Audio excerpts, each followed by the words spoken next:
여러분 안녕하세요. 모든 날의 기적 12번째 시간 문을 엽니다. 오늘은 읽어드릴 꼭지의 분량이 좀 적어서 며칠 전에 제가 조성의 마인드 파워 그 채널에서 조성희 작가님으로부터 들은 한마디를 너무 인상 깊은 내용이어서 여러분께 소개를 하려고 합니다. 그 뉴질랜드의 산악인이고 탐험가고 환경보호주의자였던 에드먼드 힐러리 경, 여러분 들어보셨나요?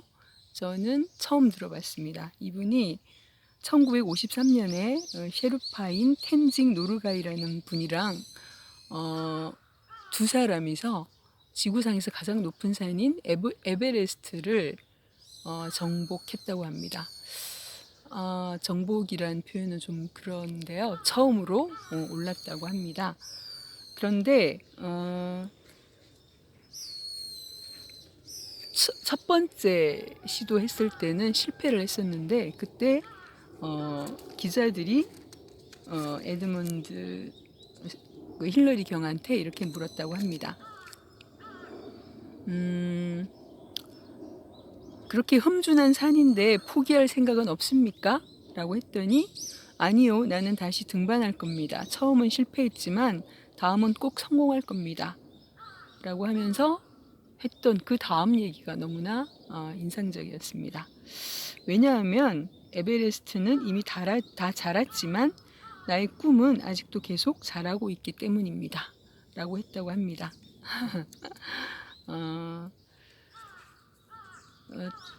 이분 말씀 드리면서 또 떠오르는 분이 제가 한번 책에서 읽어드린 적 있던 존 뮤어라는 분이죠.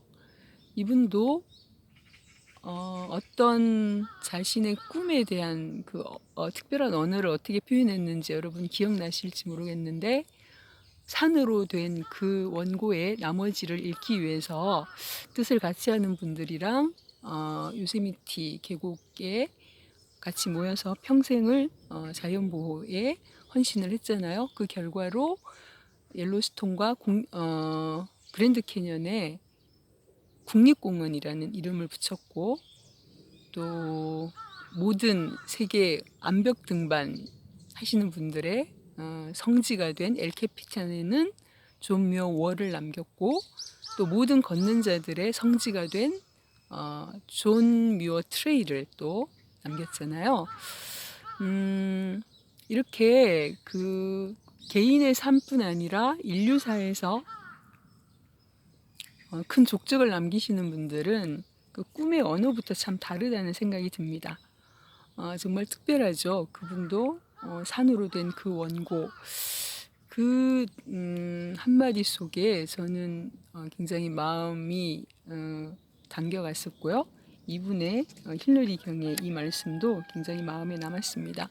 이런 얘기들을 들으면 여러분은 어떤 느낌이 드시나요? 저는 설레고 내 안에 들어있는 꿈을 다시 한번 꺼내서 반짝반짝 닦아보고 싶다는 생각이 듭니다. 저랑 같은 느낌이신지 모르겠습니다. 오늘 읽어드릴 마반서 작가님의 친절한 복희씨 두 번째 얘기는 촛불 밝힌 식탁입니다. 촛불 밝힌 식탁. 어떤 얘기일까요?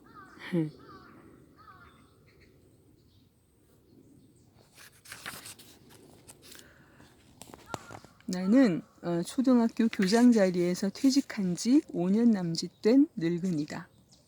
고지식하게 고향 소도시를 몸면하고 그 언저리를 전전하면서 교직 생활을 하다가 교감으로 퇴직할 줄 알았는데 운 좋게 정년을 3년 남겨놓고 교장이 될 수 있었다. 마누라는 그게 고맙고 신기한 모양이다. 집에서나 밖에서나 아직도 나를 교장 선생님이라고 부른다. 퇴직하고 나서도 얼마간 학교 근처에 텃밭 달린 집을 못 떠나고 있다가 서울로 온 것은 자식 가까이 살고 싶어서였을 것이다. 시골집과 마누라가 금금절약해가며 조금씩 사놓은 땅을 팔아 지금 사는 서울의 버젓한 아파트로 이사했기 때문에 내가 뭐 해먹고 살던 늙은이인지 아는 사람이 없고 그런 걸 궁금해하는 사람도 아마 없을 것이다. 수희 아저씨나 얼굴을 익혀 인사라도 하게 된 이웃 사람들은 나를 그저 할아버지 혹은 아저씨라고 부른다. 길 갈 때나 전철 안에서 누가 나를 불러야 할 일이 있을 때 할아버지라고 안 하고 아저씨라고 불러준 날은 나의 재수 좋은 날이다. 그렇다고 내가 호칭에 민감하거나 까다로운 늙은이는 결코 아니다. 고교 동창끼리 부부 동반으로 모이는 모임이 한 달에 한 번씩 있는데 왕년에 지방 명문고라 출세한 친구가 꽤 된다. 나는 서울 사람이 되고 나서 어찌어찌 연락이 닿아서 끼게 된 거니까 자세한 속사정은 잘 모르지만 한 번이라도 출세라는 걸 해본 친구만 꾸준히 나오게 되어 그 모임의 명맥이 유지돼 왔으리라는 생각이 든다. 마누라들이 남편을 말할 때 장관님, 차관님, 청장님, 시장님, 의원님 하는 식으로 남편이 거쳐온 관직 중 제일 높은 관직으로 부르는 게 그 모임의 관례인 것 같다. 장관 경력은 미처 2달이 안 되고 그 후엔 국회의원에 출마했다가 낙선하고 불운을 겪다가 지방대학 교수직을 마지막으로 은퇴한 친구도 마누라는 그를 교수님이라 부르지 않고 꼬박꼬박 장관님이라 부르는 모임이니까 교장선생님 정도는 초라한 호칭이다. 마누라가 그 모임에 흉내를 내서 나를 교장선생님이라 부르는 거라면 아마 나는 못하게 했을 것이다. 마누라는 그전부터도 그랬고 집에서나 밖에서나 그렇게 부르는 걸 못 고치고 있을 뿐이고 나는 그 과시적인 자리에서 하나도 주눅들지 않고 나를 그렇게 불러주는 마누라가 사랑스럽다. 마누라가 주눅들지 않고 나 역시 장관님이나 의원님 소리에 닭살이 돋지 않게 되었으니 마누라가 얼마나 고마우냐 말이다. 나는 마누라를 아끼고 사랑하며 오래오래 행복하게 살다가 누가 먼저 저승에 가면 거기서 너무 오래 기다리게 하지 않고 앞서거니 뒤서거니 이 세상 뜨고 싶다. 왠지 요새 자꾸 그런 소원이 절실해진다. 내 볼일로 혼자 시내에 나왔다가도 마누라가 깜짝 놀라면서 좋아할 선물이 뭐 없을까 해서 그럴듯한 가게를 기웃거릴 적이 있다. TV 연속극을 보면서 익숙해진 요새 젊은 애들이 사귀는 풍속도의 영향일 것이다.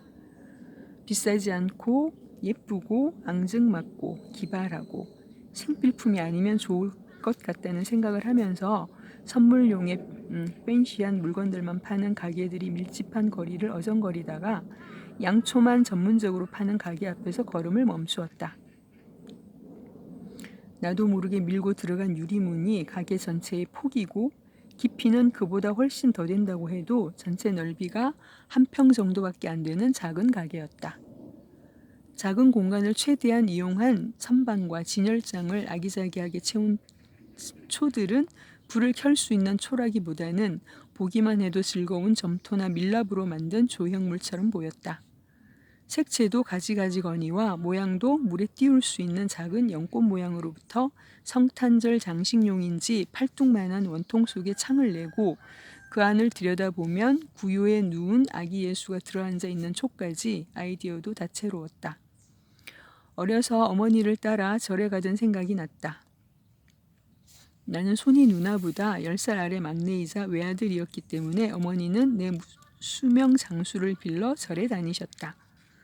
나를 위해 절에 바치는 건 아까울 게 없다 하시면서도 구멍가게에서 절에 가지고 갈 초를 살 때마다 작은 돈을 깎으셨다.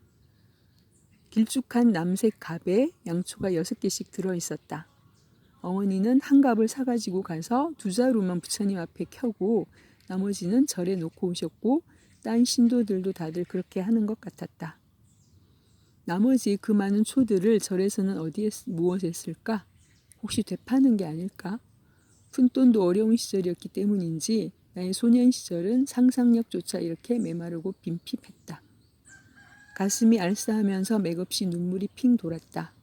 어머니를 생각해서가 아니라 유난스러울 수밖에 없는 홀시어머니를 돌아가시는 날까지 지성껏 모신 마누라 때문이었다.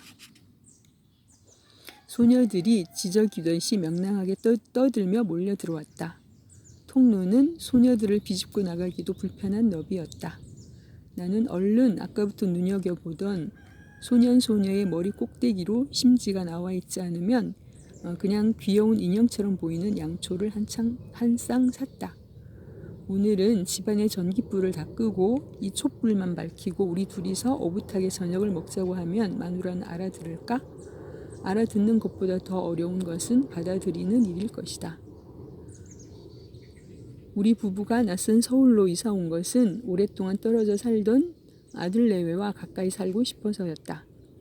마누라의 영악한 재테크 덕에 아들을 결혼시킬 때 자그마한 아파트도 한 채 장만해 주었겠다. 우리가 여생을 서울에서 보낼 뜻을 비치면 을에 같이 합치잘 줄 알았다. 아들이 얼마 정도의 아파트를 원하느냐고 부동산 업자처럼 사무적으로 물어보길래 너희들 아파트를 팔아 보태면 비싼 동네의 평수 넓은 아파트도 살 수 있을 만큼 가지고 있단다. 돈 안 쓰는 제주하고 모인 돈은 누가 집어갈까봐 얼른 땅하고 바꾸는 제주밖에 없는 너희 엄마 덕이고 그동안 시골 땅값이 엄청 오른 덕이긴 하지만 내가 평생을 바쳐 일군 귀한 재산이기도 하니 너희들하고 같이 누리고 싶구나. 내 생각으로 결코 지나친 욕심을 부린 것 같지 않은데 며느리가 눈을 똑바로 뜨고 말했다. 아버님, 저희들이 맞벌이 하면서 연년생으로 아이 둘 키울 때 얼마나 힘들었는 줄 아세요? 사는 게 아니었어요. 친정 엄마가 파출부처럼 드나드시지 않았으면 우리 둘 중에 하나가 직장 그만둬야 했을걸요. 솔직히 저희 직장보다 제 직장이 도중에 그만두기 아까운 직장이란 건 아버님이 더 잘 아실 거예요. 그렇게 눈물나게 아이들 키워 이제 돈 들 일만 남았지 잔손 갈 일은 없어져서 숨 돌리게 되니까 같이 사시자고요. 며느리는 우리 부부를 마치 이런 염치 없는 늙은이들이 있나 하는 시선으로 바라보면서 또박또박 말했다. 말이 난 김에 말인데 며느리는 중학교 사회선생이다. 나는 무안하고도 참담해서 마른 입술을 축여가며 겨우 이렇게 말했다. 우리도 며느리 시집살이 할 생각 추호도 없다. 그래도 손주가 뭔지 그것들 드나드는 것도 보고 말벗도 됐으면 늙음하게 한결 덜 적막할 듯 싶어 한번 해본 소리였으니 마음에 두지 말거라. 아들이 위로 한답시고 한술 더 떴다. 아버지, 그건 손자가 예뻐서가 아닐 거예요. 아이들하고 정들 새가 없으셨잖아요.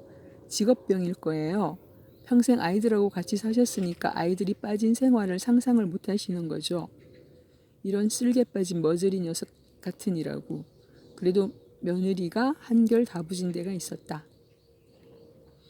아버님, 이왕 이렇게까지 말이 나온 김에 제가 어려운 부탁 하나 드릴게요. 아버님은 쭉 지방에만 사셔서 잘 모르시겠지만 지금 우리 사는 아파트가 얼마나 후진 아파트라고요. 처음에 사주실 때 조금만 안목을 높여 사주셨더라면 투자 가치도 있었을 텐데 영 아니거든요. 우리 동네처럼 안 오르는 동네는 처음 봤어요. 왠 줄 아세요? 학군이 안 좋고 학원도 좋은 학원이 없기 때문이에요. 맞벌이까지 하는 우리가 어떡하든지 우리 힘으로 그놈의 동네를 면해야 하는 건데 과외 공부비 때문에 돈을 모은다는 건 엄두도 못 낸다니까요. 아버님은 이제 가르칠 아이도 없는데도 좋은 동네에서 사시고 싶으신가 본데 저희들은 오죽하겠어요. 그러니까 좋은 동네에서 합쳐 살 돈을 쪼개서 좋은 동네에 아파트를 두 채 장만하도록 하는 게 어떻겠어요? 물론 지금 사는 저희 아파트는 처분해서 보태야죠. 보태고 말고요. 이렇게 해서 며느리가 봐놓은 학군 좋은 아파트 단지에 아파트를 두 채 사게 되었다. 우리는 두 늙은이가 살 거니까 작은 걸로, 아들네는 네 식구가 살 거니까 40평이 넘는 걸로 했다. 일이 그렇게 가닥을 잡자 일사천리로 진행이 잘 되었다. 같은 단지라 해도 대단지라 얼마든지 떨어져서 장만할 수가 있었고 며느리는 그러고 싶은 눈치가 역력한데 우리도 배알이라는 게 있는 늙은이고 또 칼자루를 쥐고 있다는 배짱 때문에 앞 베란다에서 뒤 베란다를 바라볼 수 있는 앞뒤 동으로 정할 수가 있었다. 마누라는 그런 소리를 어디서 얻어 들었는지 부가 식지 않는 거리가 따로 사는 부모 자식 간의 이상적인 거리라고 좋아했다. 나는 마누라에게 그런 소리는 입 밖에도 내지 말라고 윽박질렀다. 왜냐하면 며느리가 가끔이라도 따뜻한 음식을 해날라야 될 것 같은 부담을 느끼기 알맞은 소리였기 때문이다. 그 대신 나는 불빛을 확인할 수 있는 거리라는 말을 썼다. 나도 패될까봐 지척에 살 생각은 없었다. 그러나 늙은이 일은 모르는 일, 더군다나 우리 두 늙은이 중 하나가 죽으면 너희가 부담을 안 느낄래야 안 느낄 수 없게 될 터. 매일 문화는 못할지언정 불빛으로라도 오늘도 저 늙은이들이 살아있구나 확인하고픈 게 자식된 도리가 아니겠냐? 우리도 너희 집 창문에 불이 켜지면 내 새끼들이 오늘도 무사히 집으로 돌아왔다는 신호로 받아들이고 편안한 잠자리에 들 게 아니냐. 서로 불빛을 확인할 수 있는 거리에 산다는 것, 바쁜 자식과 할 일 없는 늙은이끼리 이보다 더 좋은 소통의 방법이 없을 것 같구나. 약간의 비양거림도 섞인 말을 손톱도 안 들어가게 야물딱지기만 한 며느리가 그냥 들어 넘길 리가 없었다. 앞으로 남자 평균 연령도 95까지 된다고 하는데 벌써 그런 말씀 하시는 거 아니죠? 사뭇 훈계조다. 이런 자세한 속사정까지 알리 없는 고교 동창들은 내가 아들네하고 불빛을 확인할 수 있는 거리에 살게 됐다는 소리만 듣고도 개걸스러울 정도로 부러워했다. 자식이 그 정도로만 부모하고 가까이 살자고 해도 효자라는 거였다. 효자 아들 뒀다고 부러워하는 소리가 그냥 해보는 위로의 말이 아니라 정말 부러워한다는 걸 안 나는 남의 이목이 뭔지 얼떨결에 모범적인 노후 설계를 한 것처럼 자족하게 되었다. 으쓱 하기까지 했다. 며느리도 가깝게 지내보니 결코 이약하기만 한 아이가 아니었다. 부모한테도 신세를 지거나 걱정을 끼치는 걸 극도로 싫어해서 좀 정이 없어 보일 뿐 경우 하나는 똑 떨어지게 밝은 아이였다. 한 달에 한두 번은 꼭꼭 우리 부부를 초대해서 손자들과 함께 저녁 식사를 같이 하도록 했다. 아이들은 남매인데 잘 길러 건강하고 청결하고 예의 발랐다. 그런 얘기를 동창회에서 하면 그 당연해 보이는 일까지 샘들을 내곤 했다. 과외 공부에 바쁜 애들을 조부모와 같은 식탁에 앉힌다는 게 그것도 정기적으로 그건 보기 드문 효도라는 거였다. 들을수록 해괴한 소리뿐이었다.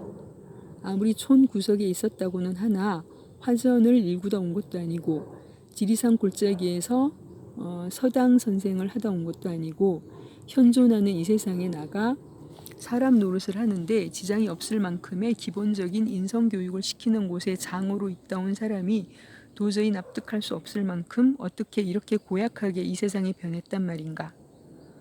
그나마 내 자식이 그 고약한 세상에서 첨단을 가게 변하지 않은 것만도 다행이었다. 그것도 다 도시 친구들과 어울릴 기회가 자주 있으니까 깨닫게 된 거였다.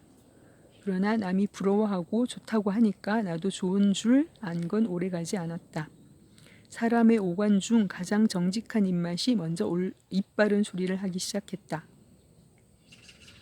아들네 집에 처음 초대받을 때만 해도 아들네 식탁에 깔끔하고 장식적이고 국적불명의 퓨전 요리를 신기해서 하나하나 맛보면서 그 요리법까지 묻던 마누라가 차츰 시들해하더니 나중에는 집에 와서 김치 국물로 입가심까지 하게 되었다. 그리고 손자들이야 그 맛밖에 모르고 자랐으니까 할 수 없다 손쳐도 내 새끼 불쌍해서 어쩌나 탄식을 하곤 했다. 그리고 마침내는 청국장을 맛있게 끓인 날 아들네 집에 그걸 갖다 주고 왔다. 아들이 희색이 만면해서 그걸 반기더란 얘기를 자랑스럽게 하면서 앞으로는 종종 그럴 거라고 했다. 거기 재미를 들인 마누라는 아들이 좋아하던 음식을 하나하나 생각해내서 나르는 빈도가 점점 잦아졌다. 아들이 누른밥을 좋아하던 걸 생각해냈다 하면 아이고 불쌍한 내 새끼 누른밥도 못 얻어먹고 살다니 하면서 새로 돌솥을 사다가 일부러 누른밥을 만들어서 갖다 주고 오기까지 했다. 나는 아들네로 음식 해나르는 재미로 새록새록 살맛이 나 보이는 아내가 측은하고도 불안해. 여보 넘치는 건 모자란 것만 못하다오 하고 넌지시 귀뜸을 하곤 했다. 그러지 않았으면 아마 매일 그 짓을 하고 싶어 했을 것이다. 가끔 허탕을 치고 올 적도 있었다. 온 식구가 외식을 하는지 집이 비어 있더라고 했다. 정성을 다해 솜씨 부린 별식을 못 먹이고 온 마누라는 어깨가 축 처지고 황량해 보였다. 나는 그런 마누라가 보기 싫어 큰 소리로 화를 냈다. 그냥 무턱대고 가면 어떡해? 우리가 왜 앞뒷집에 사는데 아들네 집 창에 불이 안 들어오면 그건 아직 아무도 집에 안 들어왔다는 표시 아닌감? 참 그렇군요. 그걸 왜 몰랐을까?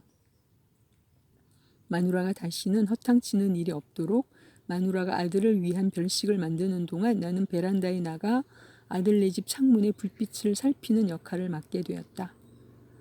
누가 시켜서가 아니라 나도 아내 못지않게 조바심이 나서였다. 무심히 볼 때는 몰랐는데 지켜보고부터는 창에 불이 안 들어오는 날이 점점 잦아지는 것 같았고 그건 신기할 정도로 마누라가 별식 만드는 날과 일치하곤 했다. 아들이나 며느리는 정기적으로 우리한테 전화를 걸기 때문에 그 기회에 슬쩍 요새 너희 식구들이 늦게 들어오는 것 같더라고 했더니 아이들은 과외 때문에 들어오는 시간이 워낙 들쭉날쭉하고 저희들은 피곤하면 집에 가 밥 해먹기 귀찮아 서로 약속해서 밖에서 먹고 들어가는 날이 많다고 했다. 그 말투의 대면대면함이 감시당하기 싫다는 의사표시 같아서 나는 그럴 때는 우리한테 와서 먹고 가지 그러냐고 하고 싶은 걸 꾹 참았다. 아무리 부모 자식 간에도 감시하는 마음으로 지켜본다는 건 안 좋은 일이었다. 나는 언제부터인지 아들네의 불 꺼진 창이 딴 집에 불 꺼진 창하고는 다르다는 걸 알게 되었다. 칠흑이 아니라 모닥불의 잔광 같은 불확실한 밝음이 깊은 데서 일렁이고 있는 것 같은 느낌이 왔다. 퓨전 음식을 더욱 분위기 있게 만드는 아름다운 양초가 켜진 식탁이 떠올랐다. 그 식탁에 손자들도 함께하고 있는지는 그닥 중요하지 않았다. 그건 사실이 아니라 망상일 수도 있었다. 망령 부리기에 이른 나이도 아니니까. 그렇다고 일찍 망령 나는 게 자랑일 수는 없지 않은가? 망상으로부터 하루빨리 벗어나야 한다고 생각했다. 마누라가 입맛으로 아들을 붙잡아 둘 수 있다는 망집에서 하루빨리 벗어나야 하듯이 모닥불의 장광 같은 희미한 빛을 보았다기보다는 느낀 어느 날 저녁 그날은 마누라가 아들을 위한 별식 같은 걸 한 날도 아닌데 나는 슬쩍 산책 나가는 척 혼자 나가 맞은편 아들네 아파트로 올라가 초인종을 눌렀다. 연거푸 2번, 3번까지 눌러보았다.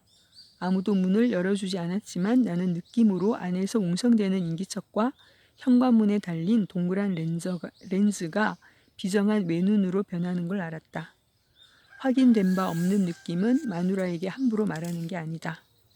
그쯤 해서 조용히 물러나려고 엘리베이터에 올라 1층을 누르는데 마침 아들네 앞집 907호에서 아기를 아는 여자가 툭 튀어나와 같은 엘리베이터를 타게 되었다.